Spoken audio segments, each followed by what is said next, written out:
Welcome to Scaling Up H2O, the podcast where we're scaling up on knowledge so we don't scale up our systems. Hello, Scaling Up Nation. Trace Blackmore here, your host for Scaling Up H2O. And today we are doing a special Pinks and Blues episode. Of course, you out there in the Scaling Up Nation know that we've recently gone to weekly podcast.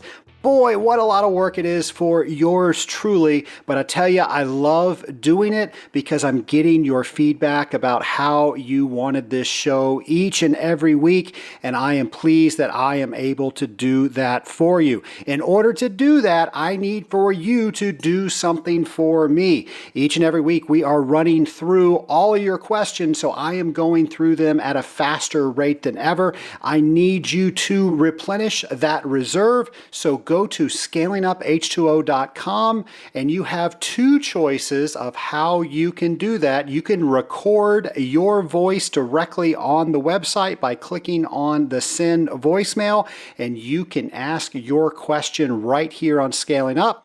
And I might play it on the air and I can answer your question for the entire Scaling Up Nation. The second way you can do that is you can go to the show ideas page and you can send me an email straight from that site to let me know what it is you want to ask for your question. And that's exactly what these people have done. So I am going to answer questions from the Scaling Up Nation. So let's get right to it. So one person asks, he goes into that I talk a lot about becoming more efficient on testing. So his question is, what are some of your tips for me to become faster at running my tests? It's a good question, but I want to talk about the question first. A lot of people think that they get faster at running tests by cutting corners or not running certain tests. Folks, we are water treatment professionals and that is not an option. We always have to run the test to the best of the ability of us and the test to be run, and that is non-negotiable. So taking any liberties with procedures or pencil whipping, I think Jim Lukanich calls that the graphite cellulose method, that is not allowed for a water treatment professional. You are hurting the industry if you do that. So the question asked, how do we become faster at running the tests? And I'm going to add, as properly as we can run them. Because after all, if we have bad information or no information about the system, how are we ever going to figure out what we need to do to make our adjustments? We're water treatment professionals, folks, so now I'm stepping off my soapbox and answering the question. So the first thing that I would encourage you to do is, what's your baseline? When you run your test, when everything is ready to go, how long does it take you from the opening of your test kit, running all your tests, cleaning up, and closing your test kit? And that is your baseline number. And then look at that. With the number of tests that you have to run, the complexity of those tests, does that seem reasonable? And I think you know the answer to how efficient you are in running these tests. I've said it on other shows, but if you have to look at directions to run your test, you don't know your test. So maybe even I should take a step back. And before you figure out what your baseline of running tests are, you need to make sure you completely understand how to run your test from memory with no mistakes. And you can consistently get the same answer. Once you're there, how long does it take you to run your tests? And I like to say, actually, it's people in my company like to say, from the opening of the test kit, from the closing of the test kit, what is the time in between? So that includes the cleanup as well.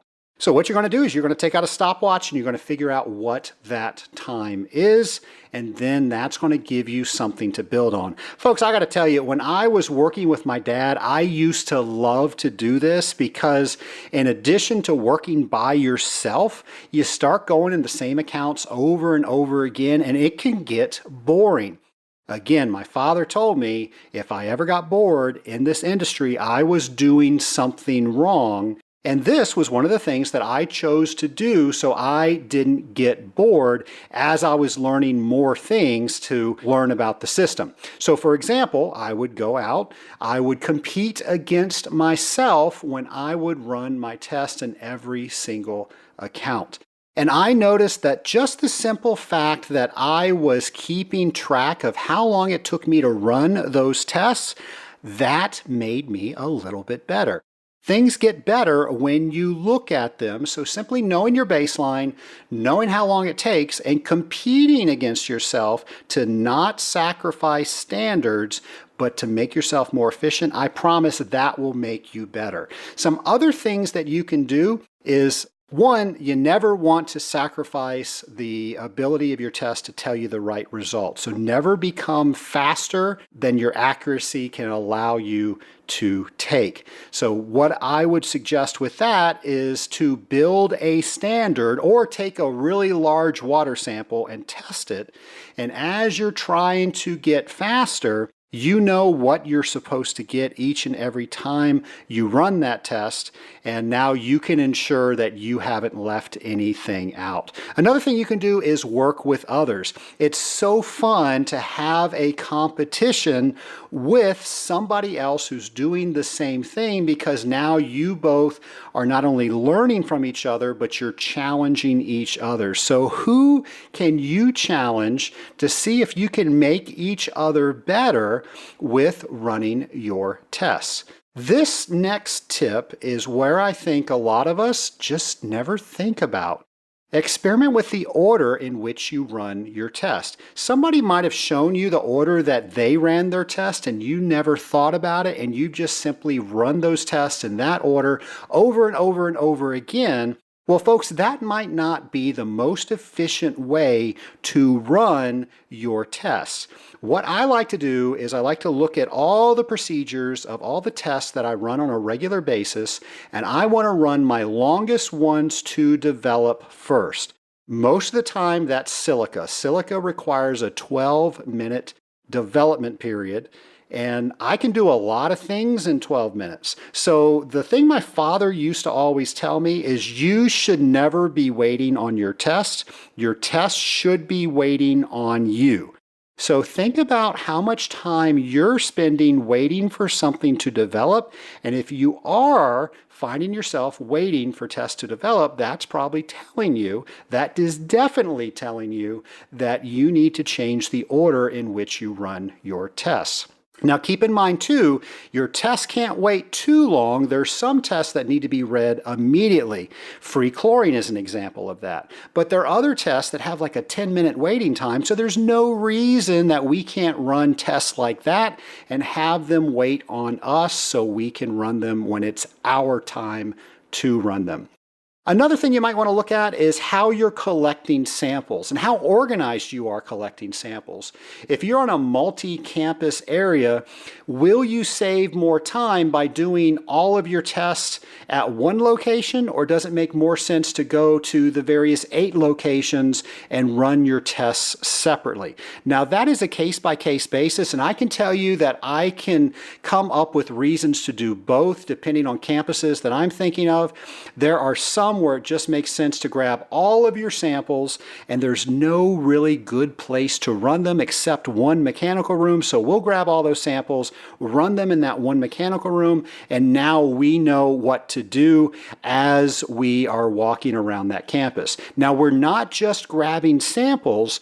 When we're in those mechanical rooms grabbing those samples, we're looking at inventory levels, and we've already mentally serviced that account, so we know what to expect. And if we don't see what we are expecting, we're making notes so we can bring the things that we need to accurately service that account when we come back after running the test. So if you're going there 15 times, it doesn't matter how fast your test running is, you're not going to be saving any time that way. Now, there are other places where it's so spread out, it just makes sense to run them separately. So you need to think about that, but that's probably the point. If you're not thinking about how you're collecting and running samples, don't just assume the way you were trained to do that was the best way. Experiment with that. making sure that you never compromise quality.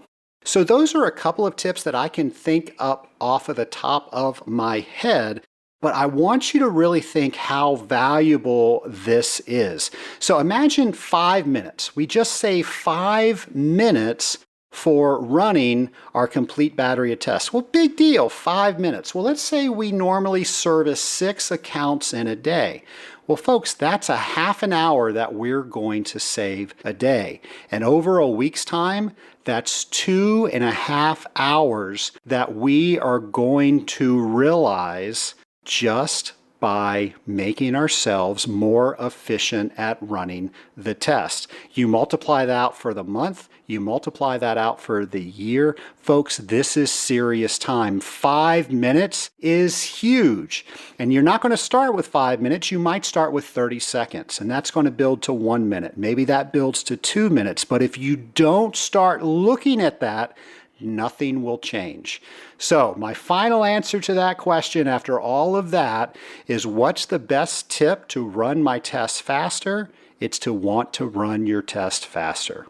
Another member of the Scaling Up Nation writes in, they want to know how they can get better consistency when multiple people are running the same test. Folks, this has been an issue that I think us water treaters have wrestled with for years, especially when we have customers that are helping us out with running tests in between our visits. So you need to look at technique just like we were talking about before. And most of the time our customers will have drop count test kits. Sometimes they might have spectrophotometers. Those are a little less easy to mess up in my opinion, but a lot of times they don't want to pay that in order to get that accuracy. The biggest thing that I see that people make mistakes is how they hold the bottles when they do either their titrations or they're adding different reagents. So remember, you want those bottles to be straight up and down, and any deviation from straight up and down could change the size of the drop, and 9 times out of 10, that's where I have found the issues. The other most common thing that I see is dirty glassware or dirty sampleware. If we're testing the same thing each and every time in the same vial, maybe we don't have to clean it every time. But folks, let's face it, the cleaner our stuff is, the better results we're going to get with that stuff. It doesn't take that long to rinse things out, to clean them, to store them upside down, to dry them, and then they are ready to go each and every time when we are depending on them. Now, my personal preference is I rinse everything with deionized water, and all of our customers have a DI bottle there so they can rinse their glassware. Now, as far as us in the field and our company, we wash our glassware at least weekly. We've got a special dishwasher for it and everything, but if your stuff is not clean, you don't know what other stuff is on that stuff. Probably the final thing that I can think of to help you with that question is, have you run your tests side by side the person that you're having issues with, or has everybody run those together? A lot of times when we train customers or maybe another employee, we'll show them that we can run the test, but we never see them run the tests. So when we all do that together, we can look at things like, are they holding the bottle correctly? Are there little things that they are doing that could be contributing to why we're not getting the same thing? I did this recently, and this was after a training that we had done, so I know we covered this. The customer just forgot, and when they were testing for sulfite, they were taking the sample directly out of the boiler with no cooling at all. Well, folks, there's no wonder that they were getting a different result. But here's the key, I didn't know it, and when I asked them if they were running the test the exact same way that I taught them to run it, of course, the answer was yes. When we ran it together, I immediately saw what the issue was, and we were able to solve that. So maybe getting more involved might help you with that as well. I got to commend you if you are realizing that other people in your company or some of your customers are getting different results than you are. You are doing your job as a professional water treater. You're not just writing down numbers. Please, folks, don't ever write down numbers. Again, Jim calls that the graphite cellulose method. That does not belong anywhere in water treatment. And end users, if you're listening, yes, part of your job might be to run these tests, and maybe the water treater you have isn't looking at them like they should, unlike this water treater that we're talking about right now. But do your part. If you're going to take the time to have a log and to have a test, learn how to run it properly so we can all use that information to make the program better. Third question asks, why do we filter some samples and some we don't filter?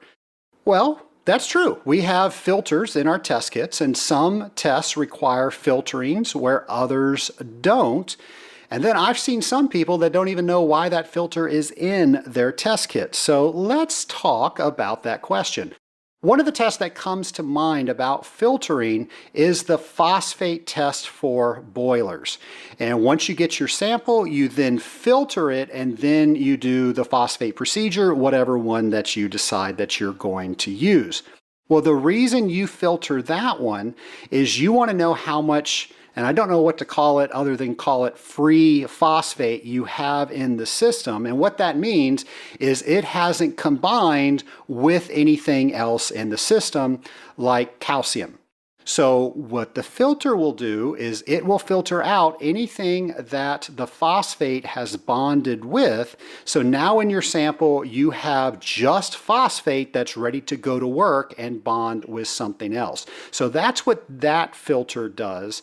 And another time you might use a filter is to prove to a customer that they have a dirty system, but you can filter that out. And everybody in the Scaling Up Nation knows that I am a strong proponent of getting a filter feeder on closed loop systems and having a sand filter on cooling towers. Folks, there's only so much stuff that we can do chemically or using a device or however you're treating water. If we do not have the mechanical aspect of filtration, it is so hard to get our job done, and sometimes it is just impossible. So we might use the filter just to show, hey, look at all the stuff that I can take out of this water. And as you know, Mr. Customer, that water is the best heat transfer medium out there.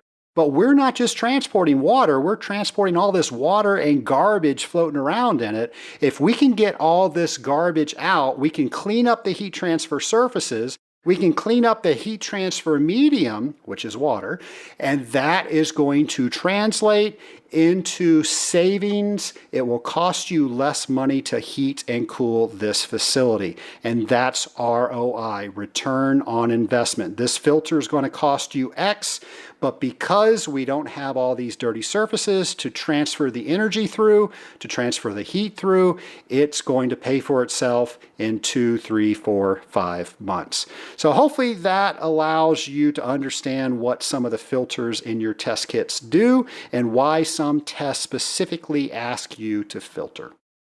My final question is asking specifically about episode 55, where we talked about the little blue pill in the bottom of Legionella samples, the thiosulfate. And what that does, that eliminates, that neutralizes any of the oxidizers that are in the system. So you have a sample right then and there, not a sample that can be worked on with whatever oxidizers in the system. So this person wants to ask, why can you not take your sample if you're missing that pill? Because the tower doesn't have a pill. So what's the difference? Why can't we grab the sample anyway? And that's a great question. And it's actually one I'm so glad you asked, because I thought about it after I published that episode. So thank you for that. Scaling Up Nation is making scaling up better. I appreciate that. So you are exactly right. The tower does not have a little blue pill in it, but your test does. And here's how I want this to make sense to the Scaling Up Nation. When you take a test, the clock stops right there. So I took a test at 10:22 a.m. and I am only sampling exactly what is going on at 10:22 a.m., nothing after that, even though that the tower will continue to use the oxidizer and sterilize or come down whatever it's trying to kill, the test can't do that. It has to stop at that moment in time, and that's why that little blue pill is in there. It neutralizes the oxidizer, and it says this is what you have at 1022.